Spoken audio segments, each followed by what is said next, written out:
Preface. Anna has done something terrible. She has given me a journal to fill. She wants me to write about the farm while she's gone, finishing school, working in town. In Anna's journal, the words walk across the page like bird prints in the mud. But it is hard for me. It is hard to find things to write about. Not much happens here, I told Anna. Chores, schoolwork, more chores. Anna tells me I'll find something to write. Things to write about are all around you, she says. I don't think so. There's only the cold, and the sky is as gray as goose feathers, and the wind. Always the wind. Caleb Whitting. Come find me, Caleb, called my little sister Cassie. She ran out the door and down the steps. Lottie barked and followed her. Nick was older than Lottie. He stayed on the porch and watched. I don't have time. I mean it, Cassie. Cassie ignored me the way she always did when she wanted something. And don't look, she called. I sighed and walked after her. I covered my eyes with my hand, but through my fingers I could see Cassie run to the barn. 1, 2, 3, I counted. Slower, she cried. 4, 5, 5.5. Papa was hitching Bess to the wagon. Don't be long, he said. Anna's almost ready to leave. Don't worry. This won't take long, Papa. I don't know, Caleb. Cassie's getting better at hiding. I laughed. At least you don't see her feet sticking out anymore. 6, 7, 8, 9, 10, I called. I could hear Cassie laughing, but I couldn't see her. I walked into the barn. It was cool and dark and quiet. A winter sharp smell filled the space. Cassie? There was no answer. There was a time when Cassie would answer me and give away her hiding place. She couldn't help it. Not today. May, my favorite of all our horses, was in her stall. I reached over and touched her nose, and she nickered at me. I could see her breath in the cold air. There was silence, and the sound of May's breathing. Then I heard Lottie's bark outside, and Cassie's voice. Cassie, I hear you. I turned. Cassie tried to run by the barn door, and I rushed out and caught her, making her squeal. I got you, pal. Cassie laughed, and we began to walk back to the house, Lottie leaping and jumping in front of us. Cassie reached up and took my hand, her face suddenly serious. There's a man. What man? Behind the barn, said Cassie. He's wrapped up in a green blanket. He asked me about Papa. I smiled. You and your imaginary friends, Cassie. She scowled at me. There's a man, she insisted. You're stubborn, I told her. Like Sarah. Like Mama, Cassie corrected me. You could call her Mama. I could, I said, but you know the story, Cassie. When she first came here, Anna and I called her Sarah, and we will always call her Sarah. I will call her Mama, said Cassie.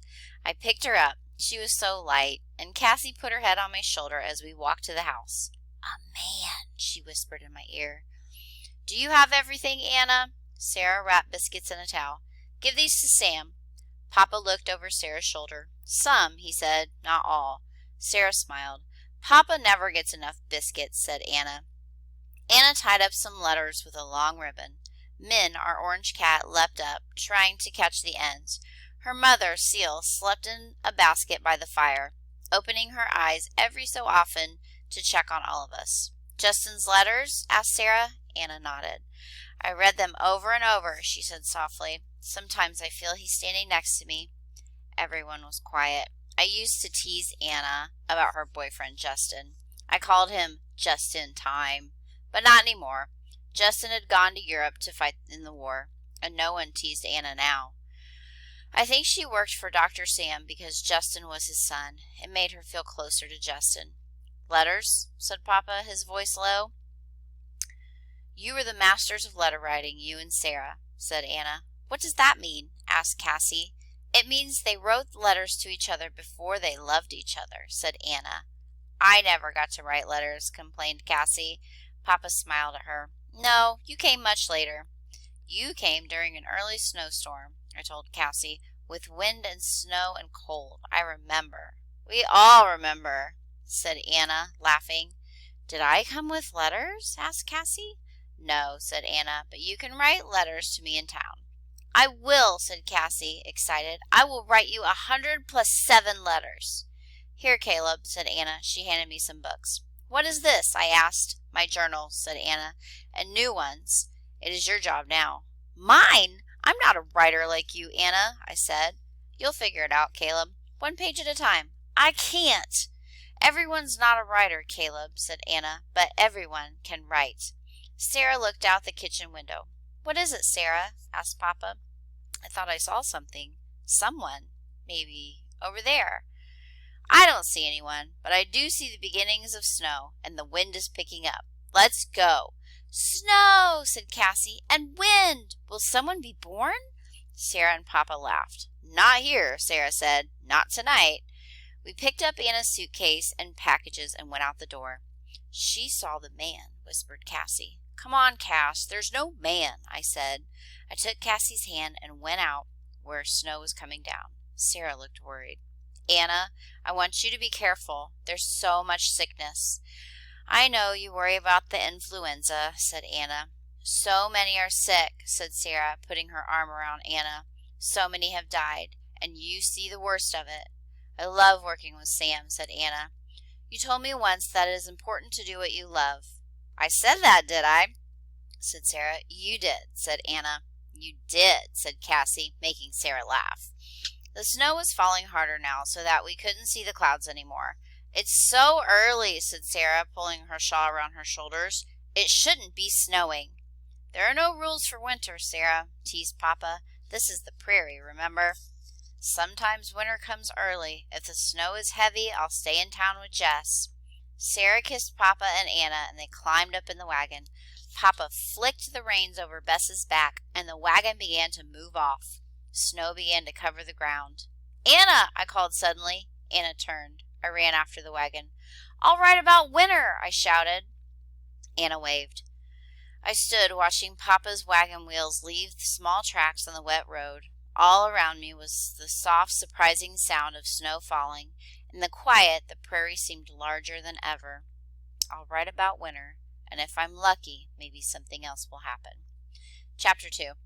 That afternoon, something happened. Something that gave me more than schoolwork and chores and weather to write about. Snow fell heavier during the morning, and I stayed home from school. It was hard to get home from school when there were storms.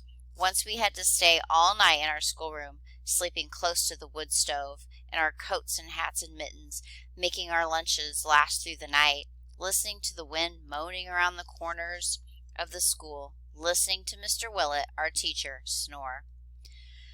When the wind grew stronger, Sarah sent me out to bring in all the animals, sheep from the west meadow, the cattle, and 2 of the horses. Cassie helped me herd the sheep.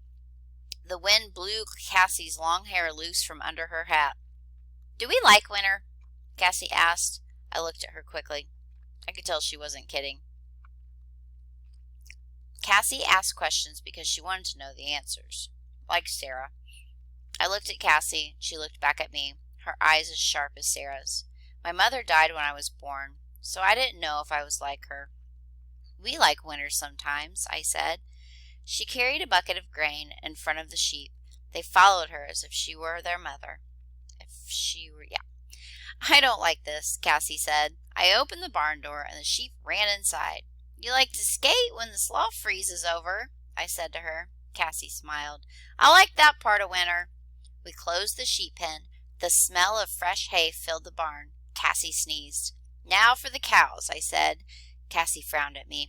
I pulled her hand and we raced outside. Out of the quiet of the barn, into the wind, Cassie's hair flying out behind her like corn silk. Sarah cooked soup on the stove, stirring it with a long-handled spoon. Cassie drew a picture at the table. I looked over her shoulder. We're at the top of page 16. What's that? I asked. It's the man, she said firmly. Sarah turned from the stove. What man? Asked Sarah. One of Cassie's imaginary friends, I told her. Sarah looked at the drawing. That's lovely, Cass, and original. Lovely and original, said Cassie, imitating Sarah. Sarah looked out the window. Caleb, you left the barn door open, she said. I closed it. I know I did, I said. I put my coat on and went out. I ran my hand along the rope that we tied one into the house, the other by the barn door. When the storms were bad, anyone could get lost. A neighbor of ours had lost his way during a night storm and was found the next morning frozen to death. I looked in the barn, then stepped inside. Something was different. Something. May was there in her stall. The sheep bleated at me. Then there was a horse in the next stall. Bess's stall. It was a horse I'd never seen before. "What? Who are you?" I asked, reaching out to touch the horse. I heard a sound behind me and whirled around. There, slumped against the wall, was an older man with gray hair. He was wrapped in a green blanket. He stared at me, but said nothing. "Who are you?" I asked. Then, gathering courage, "Where did you come from?" The man didn't answer. He began to cough. I backed up. "Wait," I told him. "Stay here." And I ran from the barn, calling Sarah's name over and over.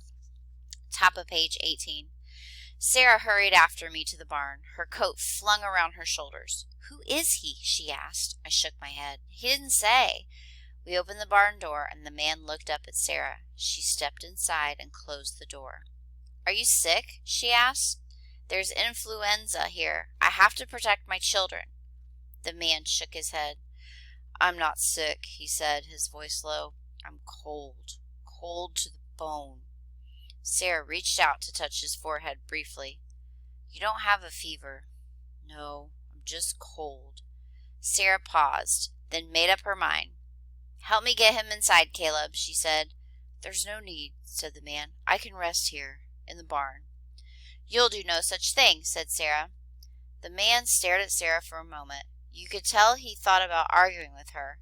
Then he reached out his hand to me. I helped him up, and Sarah and I walked him out of the barn and across the yard. When we opened the door and walked into the house, Cassie stared at the man with her sharp, bird-like look. Sarah helped the man to the chair and put a quilt around him. "There, that's warmer. Caleb, get him hot tea from the stove, please." I poured tea into a cup and handed it to the man. I studied him very carefully. We didn't have visitors at the farm very often, and never strangers. Cassie stood next to me. "I told you there was a man," she whispered. Yes, you did," I said, my voice soft. Seal got up from her basket by the fire and came over to sniff the man. His hand shook when he drank, and Sarah helped him. He leaned back in the chair. "That's good, thank you." "You're welcome. I'm Sarah Whitting, and these are my children, Caleb and Cassie." "Cassie?" The man's face changed. "And your name?" asked Sarah. The man didn't speak for a moment. "John," he said softly. "My name is John." "Well, John, you are welcome to stay here. There's an extra bed upstairs because Jacob has taken our daughter, Anna, to town." The man, John, sat up a bit. "Jacob?" he asked. "My husband, Jacob. Do you know him?" asked Sarah. "Yes," he said, his voice low. "Did you come to see him?" Sarah asked. There was a silence. "Yes," John said after a while. "Yes, I came to see him." "He didn't say you were coming," said Sarah. John took another sip of tea. "He didn't know," said John. Another silence.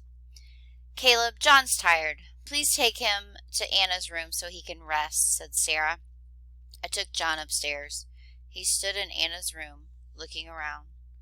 "My sister Anna is finishing school in town and working for a doctor," I told him. John nodded and sat down on the bed.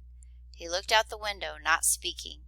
He reached over and touched the table by the bed, a strange look on his face. Then he lay back on the bed, closing his eyes. I waited for a bit.